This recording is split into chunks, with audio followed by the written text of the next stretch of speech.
करेंगे दो चीजों के बारे में, एक इंटेलिजेंस और दूसरा एप्टीट्यूड। ठीक है, एप्टीट्यूड क्या होती है? किसी काम को करने की यूजर से एबिलिटी। सिंपल वर्ड्स में अगर हम बात करें तो किसी काम को करने की एबिलिटी या आपके अंदर जो पोटेंशियल है उस पोटेंशियल को हम बोलते हैं एप्टीट्यूड।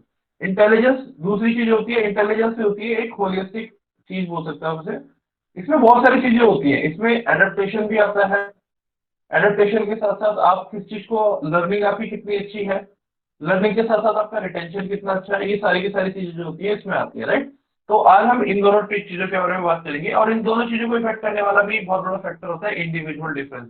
तो सबसे पहले हम इंडिविजुअल डिफरेंस को देखते हैं और उसको समझते हैं, राइट। तो इंडिविजुअल डिफरेंस क्या होता है कि no two individuals are alike, कोई भी दो इंडिविजुअल जो है, no two individuals are alike and they have distinctiveness, you can say uniqueness and variation, यानी कि अल्टरेशन। ये दो चीजें सबके अंदर होती है, ठीक है। वो लोग यूनिक भी होते हैं और अल्टर भी करते हैं। जैसे हम पर्सनैलिटी को डिफाइन करेंगे तो पर्सनैलिटी का मतलब क्या होता है? It is your signature, it is something unique in you. जो चीज भी आपके अंदर यूनिक है उसको हम पर्सनैलिटी का हिस्सा बना के चलते हैं। Okay, right. अब ये तो समझ में आ गया आपको। अब इंडिविजुअल डिफरेंसेस होने के कारण क्या क्या होते हैं मेन, तो देखो हमेशा साइकोलॉजी में हम तीन चीजों पर बहुत ज्यादा ध्यान देते हैं। एक होता है हेरिडिटी, दूसरा होता है एनवायरनमेंट, और तीसरा होता है सिचुएशन। इन तीन चीजों को ही हम जो है मेजर कंसीडर करके चलते हैं, ठीक है। हेरिडिटी का मतलब क्या है कि जो आपको बाय बर्थ चीजें मिली हैं, राइट। जैसे अब कोई बच्चा है वो किसी यूरोपियन के पैदा हुआ, तो जैसे उसके पेरेंट्स होंगे, कलर उनका जैसा होगा, स्किन कलर, आई कलर, वैसे ही होगा वो बच्चा। उसकी जो लाइकिंग्स होंगी वो भी अपने पेरेंट्स के अकॉर्डिंग मिलती जुलती होंगी, राइट।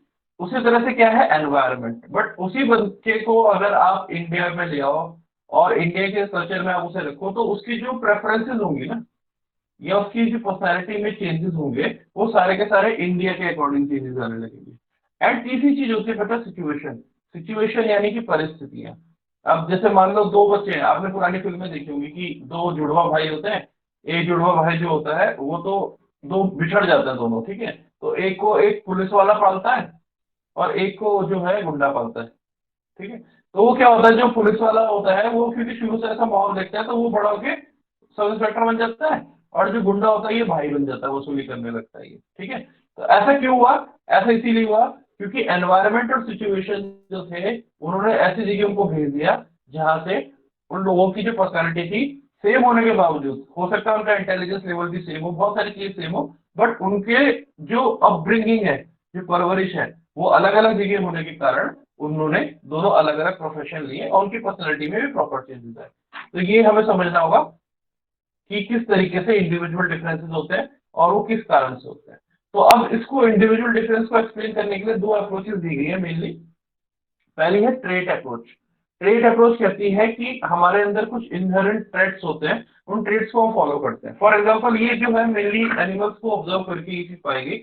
अगर आप देखेंगे कि ह्यूमंस का जो बच्चा होता है उसे करीब 4-5 साल तक प्रॉपर केयर की जरूरत होती है, मिनिमम 4-5 ईयर्स उस बच्चे को केयर की जरूरत होती है। जबकि एनिमल किंगडम में ऐसा बिल्कुल भी नहीं होता। एनिमल किंगडम में जो जानवरों के बच्चे होते हैं वो पैदा होते ही अपने पैरों पर खड़े हो जाते हैं। इवन हिरन वगैरह के जो बच्चे होते हैं वो पैदा होते ही अगर आप देखेंगे तो सीधे भागने लगते हैं। चीता के बच्चे जो होते हैं उनको पता होता है कि हमारी जान को खतरा होता है, तो वो बच्चे पैदा होते ही छुपने की कोशिश करता है। इवन कछुए जो होता है, टर्टल जो होता है, टर्टल के बच्चे जैसे ही पैदा होते हैं वो सीधे सी की तरफ जाते हैं, क्योंकि उनको पता है कि सी में हम थोड़ा, ओशियन में हम ज्यादा सेफ रहेंगे। तो ये अप्रोच है जो कहती है कि जो इंडिविजुअल डिफरेंसेस होते हैं या पर्सनैलिटी में डिफरेंस होते हैं उसका रीजन इंटरनल फैक्टर है, ठीक है। दूसरा कहता है सिचुएशनिज्म। सिचुएशनिज्म क्या कहता है कि जो भी परिवर्तन होते हैं या जो इंडिविजुअल डिफरेंसेस होते हैं वो बिकॉज ऑफ एक्सटर्नल फैक्टर्स होते हैं। अब आप ये ध्यान रखिए कि इन दोनों में से जो हमारे इंडिविजुअल डिफरेंसेस होते हैं, ये पर्सनैलिटी होता है, वो इन दोनों का कॉम्बिनेशन होता है। एक ही चीज को अगर आप कंसीडर करेंगे तो वो चीज नहीं हो पाएगी, आपको दोनों की कॉम्बिनेशन लेके चलनी पड़ेगी, ठीक है। जो हेरिडिटी में मिला वो तो है ही है, जो आपका इनहेरेंट है वो भी है, बट आप एनवायरनमेंट से भी बहुत ज्यादा इन्फ्लुएंस होते हैं। इवन आप देखेंगे आपके कपड़े पहनने का तरीका, खाने पीने की प्रेफरेंसेस, ये सारा का सारा जो होता है आपके आसपास के माहौल के अकॉर्डिंगली ही होता है। तो ये चीज होती है इंडिविजुअल डिफरेंसेस किस वजह से है, इसकी दो थ्योरी दी गई है, और इंडिविजुअल डिफरेंसेस इन दोनों के कॉम्बिनेशन की वजह से होता है। अब एक टर्म आती है हमारे पास में असेसमेंट। असेसमेंट का मतलब आप सिंपल लैंग्वेज में समझो तो उसका मतलब होता है बेटा एग्जाम। किसी चीज को एग्जाम करना, किसी चीज को टेस्ट करना, इसको हम बोलते हैं असेसमेंट।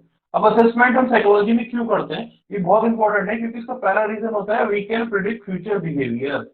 हम किसी व्यक्ति के फ्यूचर के बिहेवियर को प्रेडिक्ट कर सकते हैं, ठीक है, या उसके बिहेवियर में क्या चेंजेस आने की संभावना है, इसको हम प्रेडिक्ट कर सकते हैं, right. And this is very important to understand psychological attribute. Psychological attribute को समझने के लिए असेसमेंट पहला एक लक्ष्य होता है। जैसे आप सिंपल सी मैं वही चीज बोलता हूँ, क्लास में कुछ बच्चे हैं जो पढ़ाई में कम पढ़ के भी बहुत अच्छे स्कोर करते हैं, कुछ बच्चे हैं जो बहुत ज्यादा पढ़ रहे हैं पर उनका स्कोर कम आ रहा है, तो उसका रीजन क्या है कि उनके अंदर अटेंशन की कमी है, अटेंशन कम है, या फिर हो सकता है उनकी मेमोरी में चीजें ढंग से ना बैठ पा रही हो, या फिर हो सकता है उनको समझने में ही दिक्कत हो, उनकी इंटेलिजेंस में ही कमी हो, कुछ भी रीजन हो सकता है। तो ये सारे के सारे क्या होते हैं बेटा, साइकोलॉजिकल एट्रीब्यूट होते हैं, और इनको हम समझते हैं किसकी मदद से, असेसमेंट की मदद से, राइट। तो अब हमारा अगला टॉपिक है असेसमेंट। असेसमेंट क्यों जरूरी है, ताकि हम किसी का फ्यूचर बिहेवियर प्रिडिक्ट कर पाए और साइकोलॉजिकल एट्रीब्यूट्स को समझ सके, ठीक है।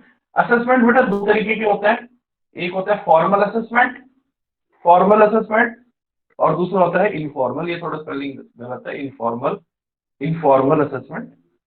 फॉर्मल असेसमेंट क्या होता है, ऑब्जेक्टिव होता है। ऑब्जेक्टिव का मतलब पता है आप लोगों को, व्हाट इज ऑब्जेक्टिव? जैसे ऑब्जेक्टिव टाइप आपका पेपर आता है ना, तो उसमें एक ही आंसर सही होता है, तो ऑब्जेक्टिव का मतलब है कि उस टेस्ट को आप कितनी बार भी करो उसका आंसर सेम ही रहना चाहिए, या उसका आंसर सही आना चाहिए। दूसरा होता है स्टैंडर्डाइज्ड टेस्ट होता है। अब नॉर्मली अगर आप देखेंगे तो हम किसी बच्चे का एकेडमिक परफॉर्मेंस को देख के बोल देते हैं कि ये बच्चा इंटेलिजेंट है, पर हम ऐसे नहीं कह सकते इंटेलिजेंट है, हो सकता है वो चीटिंग करके नंबर लेके आ रखा हो। तो उसकी इंटेलिजेंस को टेस्ट करने के लिए हमारे पास में एक टेस्ट होता है, इंटेलिजेंस टेस्ट होता है। उस टेस्ट को जब हम उस पर कंडक्ट करते हैं तब हम उसे पता चलता है, उसमें भी ये देखना पड़ता है वो चीटिंग तो नहीं कर रहे हैं बच्चे, राइट। तो फॉर्मल असेसमेंट हमेशा ऑब्जेक्टिव होता है, स्टैंडर्डाइज होता है और ऑर्गेनाइज होता है, यानी कि ये एक साइंटिफिक मेथड होता है और सिस्टमैटिक होता है पूरी तरीके से, it is completely systematic, okay. And informal assessment क्या होता है, ये varies from case to case, और असेस करने वाला जो व्यक्ति होता है उसके ऊपर ये सारी चीजें डिपेंड होती हैं, एंड इस पे हम ज्यादा रिलाय नहीं कर सकते, रिलायबिलिटी जो होती है इसकी वो कम होती है इनफॉर्मल टेस्ट की, ठीक है। तो साइकोलॉजी में जितने भी हम टेस्ट करते हैं वो सारे के सारे फॉर्मल असेसमेंट होते हैं, और वो स्टैंडर्डाइज्ड होते हैं, ऑब्जेक्टिव होते हैं और ऑर्गेनाइज्ड होते हैं। ये तीन चीजें आपको याद रखनी है, and that is why psychology is also known as a science. Psychology को साइंस इसीलिए कहते हैं क्योंकि इसका जो टेस्टिंग प्रोसीजर होता है वो पूरी तरीके से स्टैंडर्डाइज्ड और ऑर्गेनाइज्ड होता है। अभी गेटिंग में पॉइंट बच्चों, आ रहा है समझ में? Yes sir. Yes, sir. Okay. अब हम बात करते हैं what are attributes in psychology. तो एट्रीब्यूट्स का मतलब होता है, एट्रीब्यूट्स वो होते हैं जो हम कह सकते हैं कि ये हमको बताते हैं, ये हमारे ट्रेडमार्क होते हैं, ये you can say these are the qualities of an individual. Psychological qualities, psychological specialities भी किसी स्टूडेंट में होती है, बच्चे में होती है, उसे हम एट्रीब्यूट्स बोलते हैं। अब हम कौन से एट्रीब्यूट को असेस करेंगे, यानी कौन से एट्रीब्यूट का मेजरमेंट करेंगे, ये टोटली डिपेंड करता है पर्पस पे। पर्पस क्या है? सपोज एक बच्चा है जो पहले बड़ा इंटेलिजेंट था, ये पहले उसका एकेडमिक स्कोर बहुत अच्छा आता था, अचानक से उसका एकेडमिक स्कोर कम हो गया, तो ये एक प्रैक्टिकल प्रॉब्लम आ गई टीचर के सामने। अब टीचर क्या करेगा, उसे काउंसलर के पास भेजेगा, तो काउंसलर क्या करेगा, उससे बातचीत करेगा, उसकी काउंसलिंग करेगा, फिर समझने की कोशिश करेगा कि ये रीजन क्या हुआ इसका, और फिर उसके अकॉर्डिंग जो है वो उसकी एट्रीब्यूट को चेक करेगा। इसी तरह से एस्पिरेशन होता है, लेवल ऑफ एस्पिरेशन एक टेस्ट होता है। उस एस्पिरेशन से हम देखते हैं कि स्टूडेंट किस चीज में जाने की एस्पिरेशन रखता है। उसके अलावा हमारे पास मेमोरी के भी बहुत सारे टेस्ट होते हैं, हम देखते हैं कि बच्चे की मेमोरी तो कोई वीक नहीं होगी, तो ये सारी की सारी चीज साइकोलॉजी में टेस्ट होती है।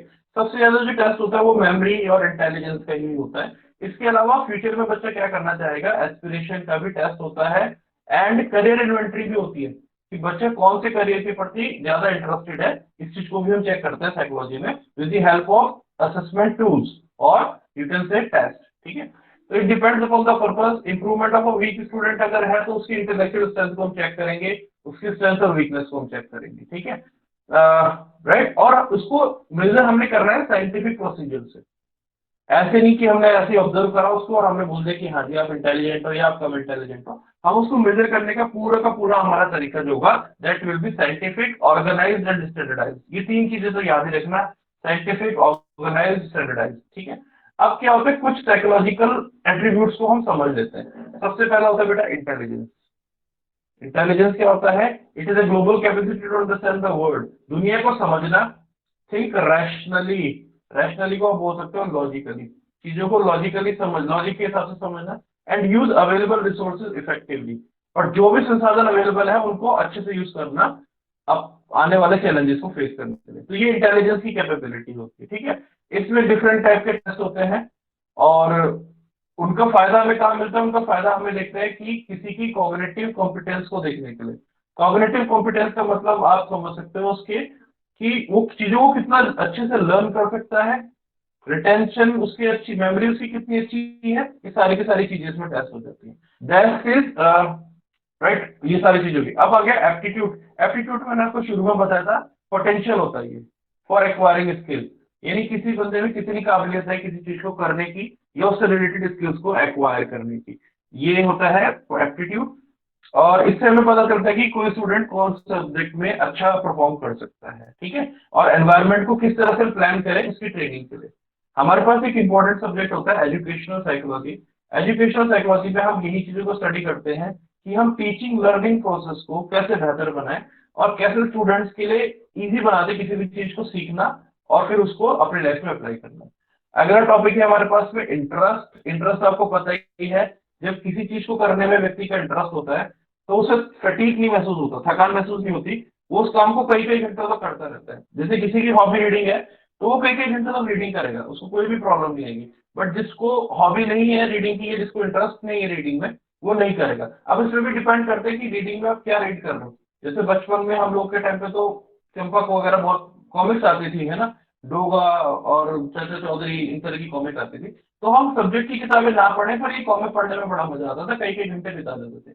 तो ये पूरी तरह से डिपेंड करता है इंटरेस्ट पे। आज के सिनेरियो में हम वो चीज देखें तो हम अगर एजुकेशनल वीडियोस देखना हो तो शायद हम कम टाइम लगाए, बट जो टिकटॉक वाले और इस तरह के छोटे वीडियो होते हैं, शॉर्ट वीडियोस होते हैं जिसमें थोड़ा हंसी मजाक कॉमेडी रहता है, उनको देखने में कई कई घंटे हम लगा देते हैं। तो ये टोटली डिपेंड करता है इंटरेस्ट में। और इंटरेस्ट से क्या होता है, हमारे दिमाग में डोपामिन रिलीज होता है। डोपामिन कब रिलीज होता है? जब हम कोई ऐसी चीज करते हैं जिसे करने में हमें मजा आता है, और फिर हम उस चीज के लिए एडिक्ट हो जाते हैं, फिर हम बार बार उस चीज को करने की कोशिश करते हैं।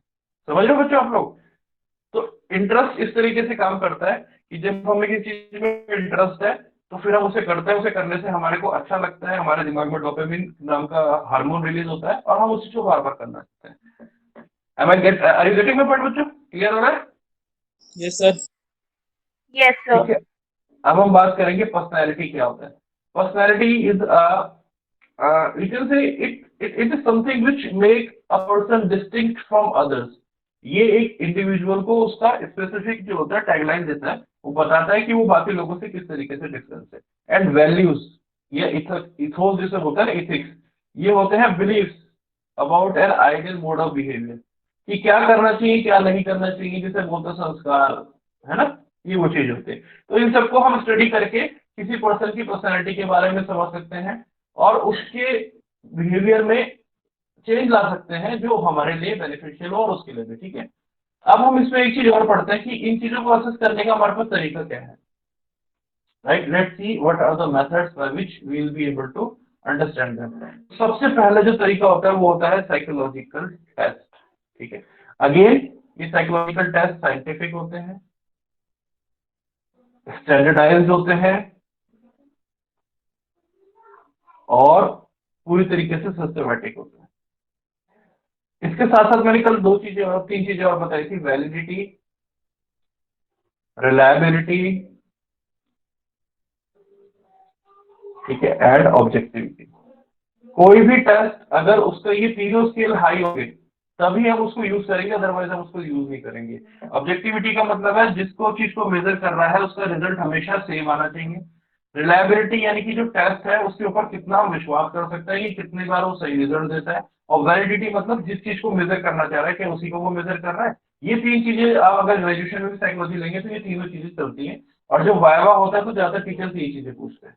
अब आता है objective and standardised measure of an individual mental और बिहेवियरल कैरेक्टरिस्टिक्स, ठीक है। ये प्रॉपर जैसा टेस्ट होता है आपका एग्जाम होता है उसी तरीके से इसको किया जाता है, ठीक है। इसको कहाँ यूज करते हैं? क्लिनिकल डायग्नोसिस में। कि किसी बच्चे को कोई एमनीजिया तो नहीं है, कोई ऐसी प्रॉब्लम तो नहीं है सिर्फ माइंड से रिलेटेड, तो उसको असेसमेंट करने में, ठीक है।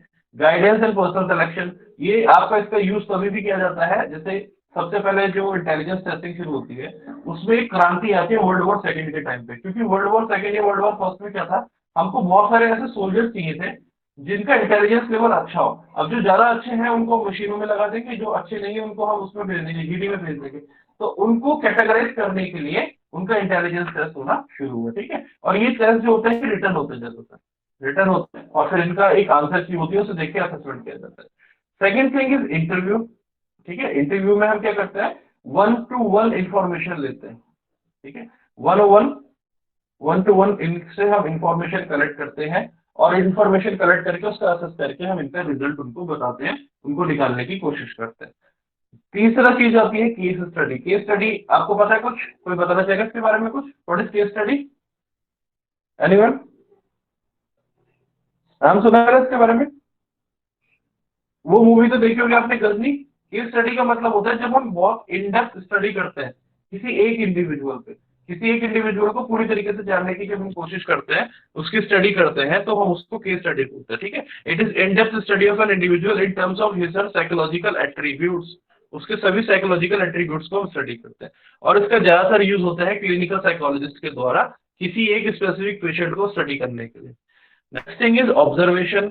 ऑब्जर्वेशन मतलब किसी चीज को देखना, ऑब्जर्व करना। इसमें क्या होता है कि हम उस बंदे को ऑब्जर्व करते रहते हैं और ऑब्जर्व करके उसके बारे में जानने की कोशिश करते हैं, ठीक है। बट ये भी पूरी तरीके से सिस्टमैटिक होता है, ऑर्गेनाइज होता है और ऑब्जेक्टिव होता है।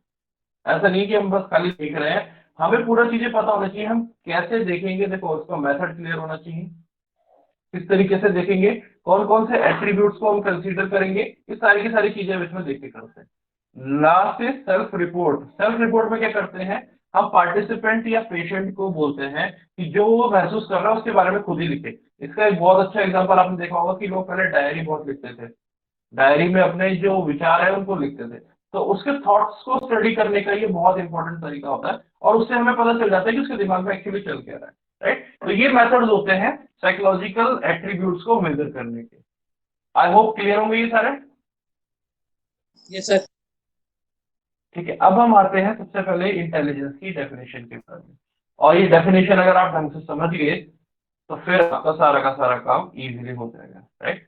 ये कहते हैं the global which is not related to a country और a specific race of people. ये ग्लोबल होती है।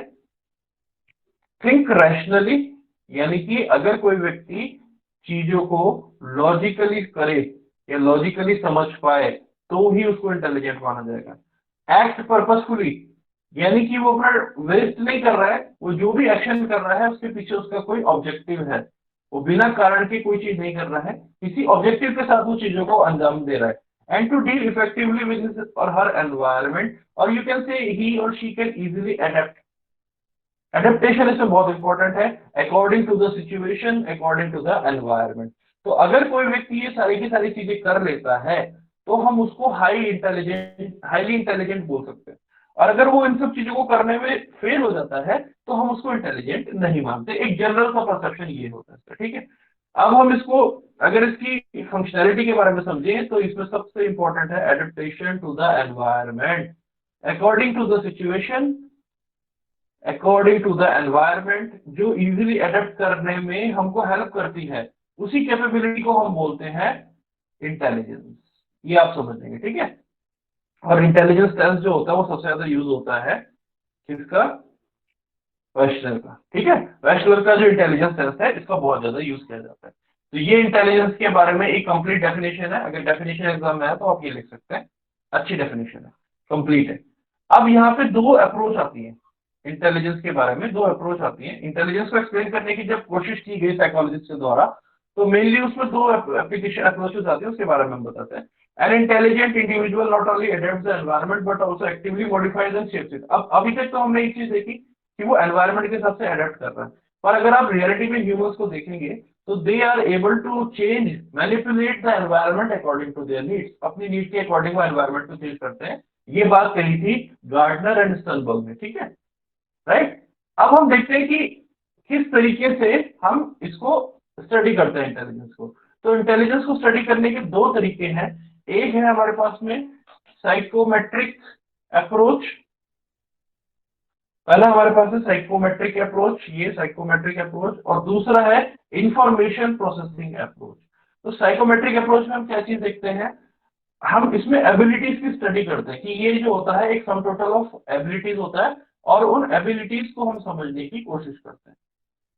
ये मैं आपको आगे बताऊंगा डिटेल में किस तरह से, यानी कि जब हम इंटेलिजेंस को समझने की कोशिश करते हैं और हम उसको देखते हैं किसी पर्सन की एबिलिटी से तुलना करके देखते हैं, तो उसे हम बोलते हैं साइकोमेट्रिक या स्ट्रक्चरल अप्रोच। दूसरी है इंफॉर्मेशन प्रोसेसिंग अप्रोच, ये उस प्रोसेस के बारे में बात करती है जिसके थ्रू व्यक्ति जो होता है प्रॉब्लम सॉल्विंग करता है। ठीक है, यहाँ पे एबिलिटीज की बात होती है और यहाँ पे हम बात करते हैं प्रोसेस की। ये इन दोनों में मेजर डिफरेंस है। अगर आपका क्वेश्चन आएगा कि what is the major difference, what is the major difference between psychometric and information processing, तो एक में एबिलिटीज को हम मेजर करते हैं, दूसरी में हम प्रोसेस के बारे में बात करते हैं। And second thing is it expresses an individual's performance in terms of single index of cognitive ability।